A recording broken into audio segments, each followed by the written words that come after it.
Tai sveikinu visus atvykusius į būsto mugę, Haner būsto mugę. Aš esu Arvydas Sabulis, Haner vadovas. Ir šiandien mes čia turim iš 3 dalių tokią paskaitų dalį, paskui pokalbiai su mūsų pardavimo skyriaus konsultantais. Aš tada pradedu nuo to, ką mes čia esam suplanavę. Tai pakalbėsim dabar apie tai, kaip tą būstą geriau išsirinkti.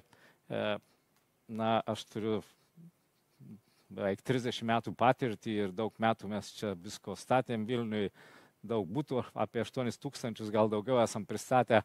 Tai žinome, kas patinka mūsų pirkėjam Lietuvoje ir mes tą dažniausiai taip ir darome ir taip pat norim jums duoti keletą patarimų. Jeigu jie bus vertingi, pasinaudokite, jeigu jums atrodys, kad nelabai vertingi, tai turbūt galėsite juos greitai ir užmiršti. Tai mes čia pakalbėsim dabar apie tas 5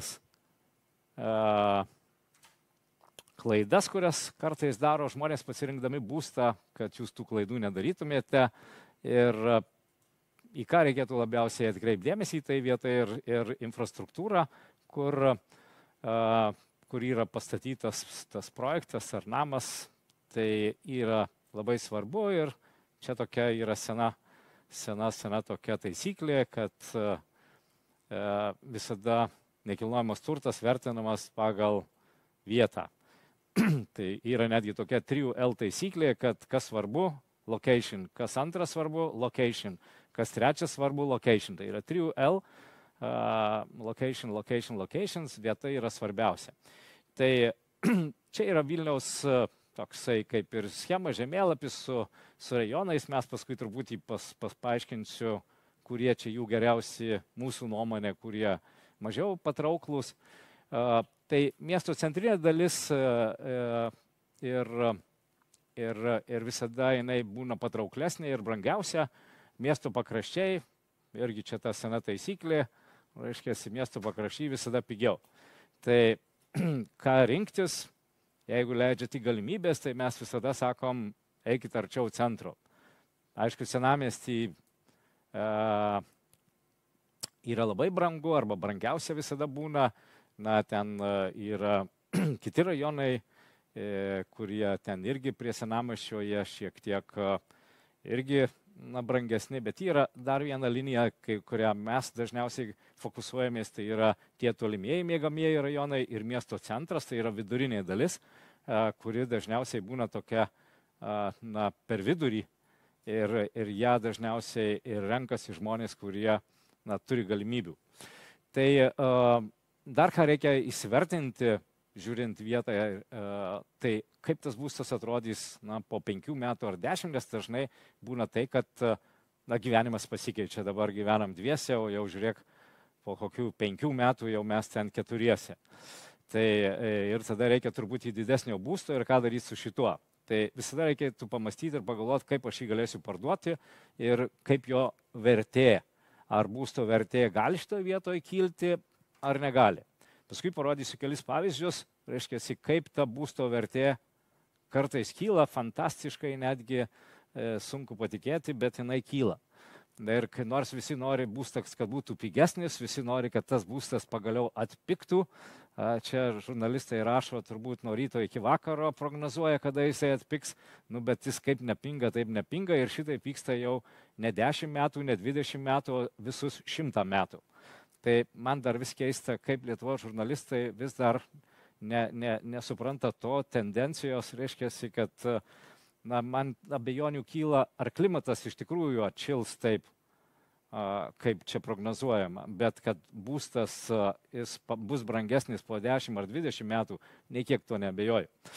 Tai ir be abejo dar yra kokia infrastruktūra reikėtų labai gerai įsivertinti. Kartais mes susižavim vaizdas per langą, sako, nuostabu, nuostabiai gražus šilas, o kur maisto prekių parduotuvė, jeigu norim, reikia važiuoti su automobilių ir jeigu tau reikia bulkutės ar druskos, na, ne visai būna patogu. Be abejo, reikia žiūrėti ir vaikų darželį, ir mokyklą, nes jeigu šiandien gyvena dviese, tai nereiškia, kad visą gyvenimą gyvensit vienas arba dviese. Na ir visuomeninis transportas, yra daug gerų projektų Vilniuje. Vieną galėčiau paminėti, toks yra labai prabangus kvartalas, Laurai vadinasi. Gal net vienas iš geriausių. Bet kas gavosi, žmonės ten, turtingi žmonės, prisipirko namų ir kiekvieną dieną dabar, reiškia, reikia važinėti po 5 kartus į namus, į miestą, į namus, į miestą. Ir arba turėk vairuotoją, arba mesk darbą ir dirb vairuotoju. Tai dalis jų jau dabar pardavinėja namus Lauruose ir nori turėti namą arba būtą kur nors miesto centre. Tai ką mes norėtum patarimą duoti tokį, kad reikia atsižvelgti į turto lokaciją ir jo likvidumą. O dabar dar keletas pavyzdžių, kaip minėjau, kaip keičiasi turto vertė laikui bėgant. Tai čia vienas iš tų projektų, kurie, čia mes savo projektus tiesiog sudėjom, reiškia, 21 metais, visiškai neseniai dar pardavimai vykę, praėjo vos 2-3 metai ir jau kaina, reiškia, turto vertė paaugo 31%. Dar įdomiau yra kitam mūsų projekte Žvėryno namai, čia jau anksčiau buvo viskas, yra 17 metai, tai praėjo 7 metai, bet turto kaina vertė pakilo 87%. Mes šitą duomenys imam iš Aruodo, čia paveikslėlis dešiniai pusėje, o šitoj vietoje tai yra čia tos kainos, kuriomis mes pardavinėjom, tada jos buvo labai didelės. Mums klientai atėjo sakytų, nu labai geras, gražus projektas, bet labai brangus. Dabar perka antriniai rinkoje, moka beveik 2x daugiau ir nesako, kad brangu. O rekordininkas tai yra Centro rezidencija, mūsų projektas, kuris visiškai netoli nuo mūsų yra, tai yra centriniai miesto daly. Kaip minėjau, centre yra visada geriausia, Agnė šypsosi, nes jinai nusipirko, jau pardavė, nežinau ar su tokia kaina Agnė tu pardavė, bet jinai labai laiminga, nežinau ar tikrai, bet kad pardavė gerai, tai tikrai. Tai va, tai taip vertė kyla, bet aišku, jinai kyla tada, kai tinkamoje vietoje pasirinktas būstas. Tikrai taip nėra visais atvejais. Ir tikrai nebus taip visada ateityje, viskas priklauso nuo to, kur pasirinksite būstą. Dar čia vienas dalykas, kaip tas būsto likvidumas yra. Kas yra likvidumas? Tai yra, kaip lengva parduoti. Kaip lengva parduoti savo būstą. Tai yra vietų, kur gana sudėtinga parduoti. Pavyzdžiui, bajorai reikia 44 mėnesių, čia toks sąlyginis skaičius, bet gal aš jau nepasakosiu, ką jis reiškia. Kuo mažesnis skaičius, tuo lengviau parduoti. Ir kol kas mūsų duomenimis šiemet yra lengviausia Žirmūnuose parduoti, tai yra 18. Tai yra lengviausiai parsiduoda, gal dėl to, kad mažiausiai projektų Žirmūnuose yra, gal mažesnė pasirinkimas, gal dėl to, kad kiti būtai yra labai seni ir mažiau patrauklus. Ir čia yra vertės, kurias mes prognozuojam, tai Šnipiškėse miesto centrinėje daly manome, kad vertė kils. Naujamiestį manom irgi, kad vertė jo gali kilti, Žirmūnuose likvidumas labai didelis, vertė matomai irgi tils, Lazdynėliai manom, kad sausau, nelabai kur yra kilti, Pilaitai irgi nelabai, o Bajorai gali būti, kad ta vertė, jinai ir gali ir sumažėti. Kuo toliau nuo centro, tuo didesnė rizika, kad ta vertė tiesiog po 5-10 metų gali pakeisti į kitą pusę. Antras klausimas, į kurį reikėtų atkreipti dėmesį, renkantis būstą ir kad nepadaryti kokios klaidos, tai kas yra aplinkui ir kokios ten yra perspektyvos. Tai dažnai mes girdim tokius čia mūsų klientų potencialių citatos, puiku, kaip gražu, šitas rajonas itin mažai užstatytas, bet aiškiai, po kelių metų pamatom, kad jau ten prieš langus pastatė kažką tokio ir visi nepatenkinti protestuoti einam, prieštaraujam, bet vis tiek viskas yra leistina, legalu ir statoma. Ir atvirkščiai, aiškiai, gali būti, kad nenori būti tos vaizdų į garažus, o paskui praėjo kažkiek laiko, Šnipiškės jau tų garažų ir neliko, tuoj ten pastatys namus ir bus viskas labai gerai ir gražu.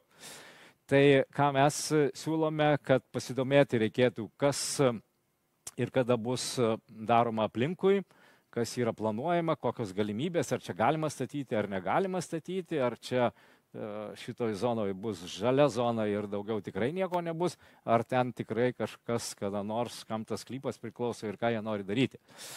Tai čia irgi keletas nuotraukų, kad geriau prisiminti, kaip kas atrodė. Čia mūsų žvėryno namai prieš tuos 7 metus atrodė taip, po to pasidarė taip. Tai dabar mes, reiškia, statom Kalvarijų gatvėje, toks Hill City yra, tai tas vaizdas taip atrodo, jau ryškėja kontūrai, manau, kad šiemet arba kitais metais bus taip. Šnipiškių solo, čia mūsų irgi projektas, reiškia, Šnipiškėse baigiam pastatyti, kai pradėjom, jis atrodė taip. Tiksliai, čia tas namas, kurį nugriovėm ir dar galima gal ir panašių kaimynų pamatyti dabar, bet tai tikrai ilgai nebus, Šnipiškės pasikeis iš esmės ir matomai, kad bus daugiau tokių namų, kaip matom dabar šitoj. Tai trečias dalykas, apie kurį norėčiau pakalbėti ir pasakyti, ką reikėtų labai gerai atkreipdėmėsi, tai yra kokioj stadijoje yra projektas. Projektas gali būti įvairiose stadijose, tai yra gali būti statomas, gali būti pastatytas. Jeigu pastatytas, tai yra labai gerai jau, ar ne? Jau mes įėjom, pasižiūrėjom, ką matau per langą, kaip ten atrodo mano virtuvė, kaip atrodo kiti dalykai, bet aišku, kad tuo metu prapuola tokia galimybė, kaip, sakykime, individualus projektas. Kas tai yra? Tai reiškia, kad jeigu dar toj stadijoje, kurioj reiškia, vyksta statyba ar neužbaigta statyba, tai dar galima mes kokią nors ten pertvarą galim pastumti, galim virtuvę į kitą pusę, vandenį ten, kanalizaciją nuvesti. Yra tam tikrų privalumų ir trūkumų.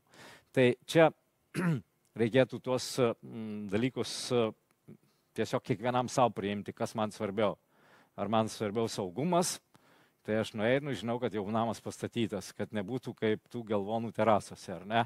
Žmonės ten dabar vargsta ir visiems jų gaila, įstatymus Seimas keičia, bet jau atgal pinigų susigrąžinti nežinau, gal pavyks, o gal ir ne.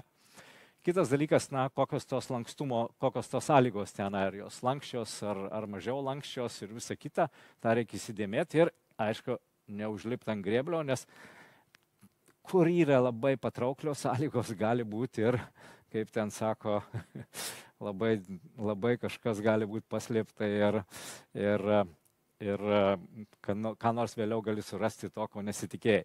Tokių yra variantų, kompanijos, kurios stinga pinigų, kurios neturi iš ko finansuoti projektų, jos kartais numeta labai stipriai kainą. Taip turbūt esat skaitę ne vieną istoriją, kai atsiranda žmonės susigundo, oi, sako, kokia patraukli kaina, oi, kokia fantastika, imu perku, praeina metai, ten nieks nieko nedaro, praeina 2 metai, gali eiti į teismus, teismai sako, palaukit, bet čia jūsų problema, jūs kažką patys pražiopsojat. Taigi, pasižiūrėkim, neužlipkit ant to, kas labai kartais atrodo, kaip čia pasakyti, saldu. Kas labai saldu, tai ne visada reiškia, kad bus ilgai saldu, gali apkarsti paskui gyvenimas. Tai dar yra dalykas naujas ar senas statybos būstas, mes dar vis pastebim, kad žmonės vis dar svarsto, vieni nori naujo, kiti paskui sako, labai brangu, einu į seną. Nėra blogai tas senas, bet pagalvokit apie jo likviduką, už kokią vertę jį parduosit po 5 arba po 10 metų, ženkliai sunkiau, kelis kartus sunkiau parduoti seną būstą ir, aišku, labai yra nedidelė tikimybė, kad seno būsto vertė kils. Gerai, jeigu ten kas nors jį atrenovuos, laiptinės išdažys ir pasidarys viskas labai gražu, bet labai maža tikimybė. Dar vienas dalykas, kurį ir mums kartais tenka atsakinėti, kokia čia paskirtis gyvenamoji ar tie viešbučiai.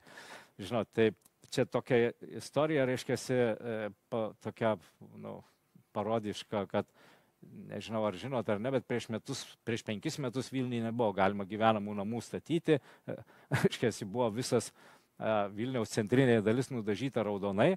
Ką tai reiškia? Tai reiškia, galima statyti tik komercinės paskirties pastatus. Idiotizmas totalus. Žmonėms reikia būsto, o leidžia tik statyti komercinius pastatus, biurus, viešbučius, gyvenamus negalima. Tai kol, reiškia, pakeitėm, sulaužėm tos biurokratams stuburą ir ten visus jų protą pakeitėm, praėjo 5 metai. Per tą laiką, aišku, atsirado projektų, kurie prasidėjo kaip viešbučiai, jau dabar tas neaktualu, dabar visur galima Vilniui statyti gyvenamus namus, tos klausimas neaktualus, bet iš inercijos dar ateina vienas kitas projektas, mes irgi turim tokių porą projektų, bet ką reikėtų iš tuo atveju pasitikslinti, tai tiesiog ar bus pakeista paskirtis ar ne. Dabar galima tą paskirtį pakeisti, jau baigėsi ta psichozė, kad neleisti gyvenamų namų statyti, jau dabar galima ir reikia tiesiog pasitikslinti, ar tikrai kas nors jums pažadės tvirtai, kad ta paskirtis bus pakeista. Na ir paskutinis dalykas, ką vėl čia norėčiau patarti, tai pasižiūrėti, o kas stato. Dabar matau irgi labai daug tokių žmonių, kurie, reiškia, ateina pas mus, sako, gal gali paskolinti pinigų, mes čia norim dar vieną namą gyvenamą pastatyti. Tai sakau, gal jūs to nedarykit, nes, o gal užstriks, gal nesugebėsit atiduoti tų kreditų ir taip toliau, ką darysit.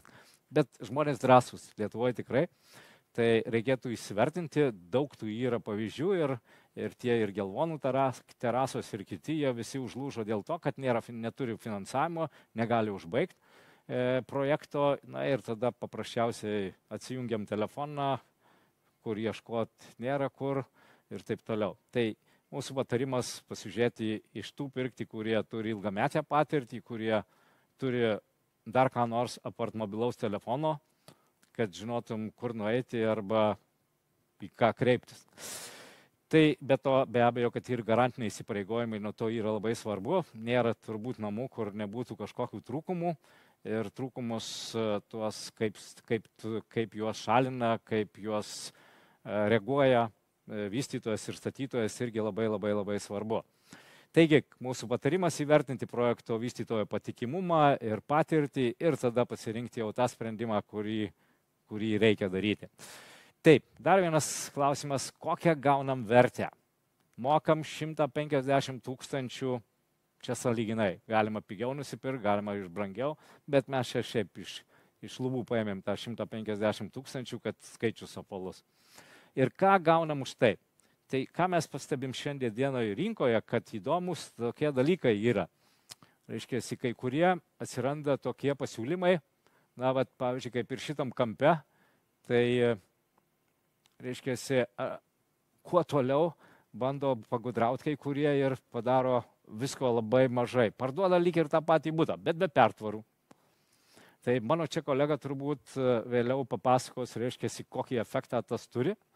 Ir pasidaryk pats pertvaras. Ką tai reiškia? Tai reiškia, kad aplamai tai kadastrinę bylą, kai daro, taigi ploto daugiau, kai pertvarų nėra. Mes darom pertvaras, pas mus brangiau. Na ir tada, kur geriau pirkti? Ten, kur pigiau. O ką nusipirkai? Nusipirkau ne tą. Tai va, tai kokia yra gaunama vertė? Čia kaip tik apie tas, jeigu parduoda kas nors be pertvarų, sako čia, bet užtat pigiau, tai nereiškia, kad geriau, nes galutiniam variante vis tiek tas pertvaras reikės pasidaryti ir dar susimokėsit dvigubai, nes už pertvaras reikia susimokėti ir už plotą, nes nusiperkat daugiau. Ten nedaug, čia bus pavyzdys, man atrodo, Justina ar kažkas čia kalbės po manęs, tai pasakos, ten jos netiek daug, 1 kvadratas, bet jeigu kvadratas kainuoja ten 3 ar 4 tūkstančiai, tai vis tiek 3-4 tūkstančiai susimoka daugiau.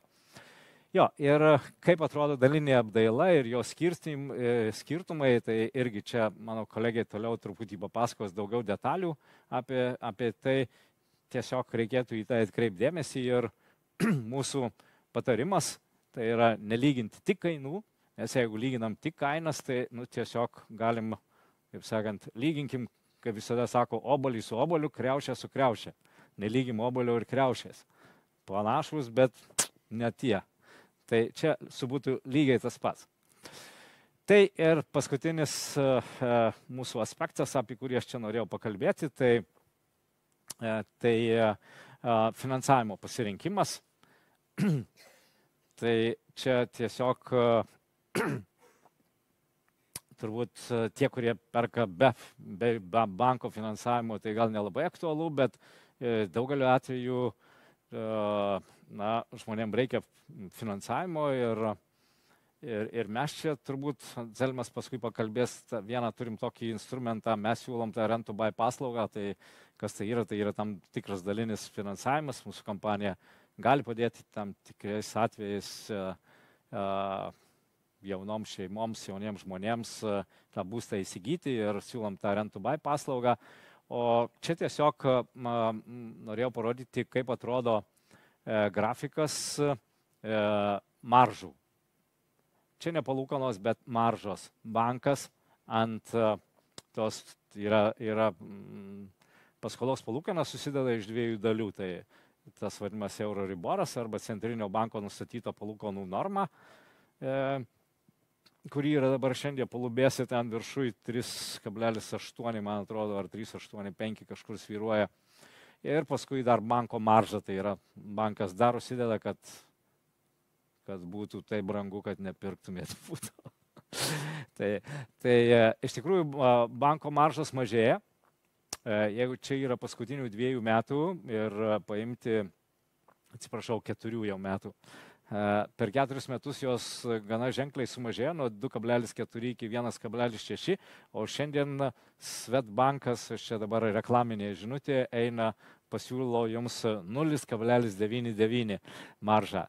Tai aišku, man atrodo, čia bus dar viena skaidrė, apie ją turėsiu pakalbėti, bet norėjau pasakyti, kad tendencija yra visai gera, tendencija nėra bloga, marža yra labai svarbu, kurioje vietoje ją pagauti, nes centrinis bankas, akivaizdu, visi kalba ir žino, kad palūkanos mažės ir dabar jos buvo užkeltos iki viršaus, jos pradės mažėti, matomai, kad birželį jau bus pirmas tas laiptelis žemyn.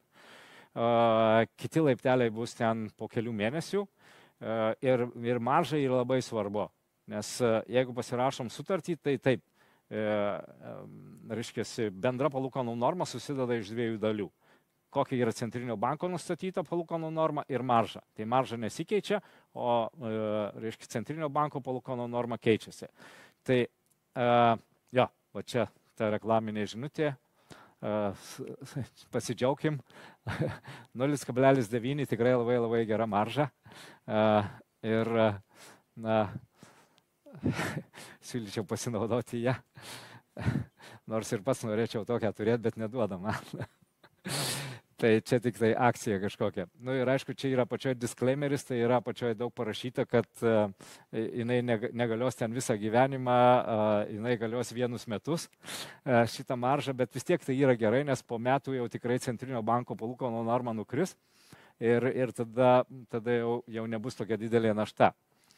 Tai dar čia porą žodžių pasakysiu apie tai, kas čia dabar popsas, tiksliau jis turėjo būti prieš kelis metus, o dabar politikai Lietuvoje tik susigrėbė paprastai, jie ilgai, kaip pas žirafą, kol daeina, tai jau pasikeičia rinka ir to nereikia visai daryti. Bet ką duoda fiksuotos, ką kintamos palūkanų normos? Gal žino dabar, kad politikai labai dabar susirūpino, kodėl nėra fiksuotų palūkanų normų pasiūlymų banko. Bankas tyra, sako, čia tik tai paprašyk ir gausi. Bet ten nėra kažkoks stebuklas. Fiksuoti reikėjo prieš 3 metus, ne šiandien. Šiandien darykit kaip norit, bet aš to šiandien nedaryčiau. Šiandien geresnis dalykas prisirišti prie kintamų, šiandien geresnis dalykas būtų pasiimti tą 0,99 maržą iš Swedbankio ir laukti, kol nučiuoš, reiškia, centrinio banko palūkanos. Ir tada gerai ir laimingai ilgai gyventi. Bet tiesiog norėjau uždėti ant ekrano, kad matytumėte, mes sudėjom žalius dalykus, kur mums atrodo privalumai, raudoni, kur yra, sakykime, trūkumai. Tai nekomentuosiu, čia jūs juos galit pamatyti, galit nusifotografuoti, galit patys suprasti, kas čia parašyta. Tai baigiu. Pagrindiniai aspektai. Vieta ir infrastruktūra, renkantis būstą, aplinka ir perspektyvos, kas ten yra aplinkui, pasižiūrim. Toliau projekto stadija, pastatytas ar statomas, ar ten patikimas vystytojas ar ne, kokią gaunam vertę, ką perkam su pertvarom, be pertvarų, su stogu, be langų, dar ten be elektros dabar kai kas daro, įveda laidą vieną ir viskas, sako, toliau elektrą pats pasidaryk, nu taip yra, bet mes tiesiog norime atkreipti jūsų dėmesį, rinkitės kur norit, pirkit kur nori, bet įsivertinkit ir, na, kad nereikėtų paskui nagų graužtis ir sakyti, Dieve, kaip aš susimoviau.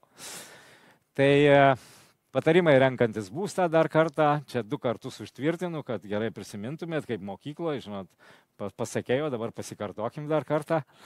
Tai įvertinti reikia lokacijas, išvelgti į likvidumą, kas bus po 5 arba 10 metų, pasidomėti, kas aplink projektą planuojama, vystytojo patirtį įvertinti ir patikimumą, ar vykdys garantijas.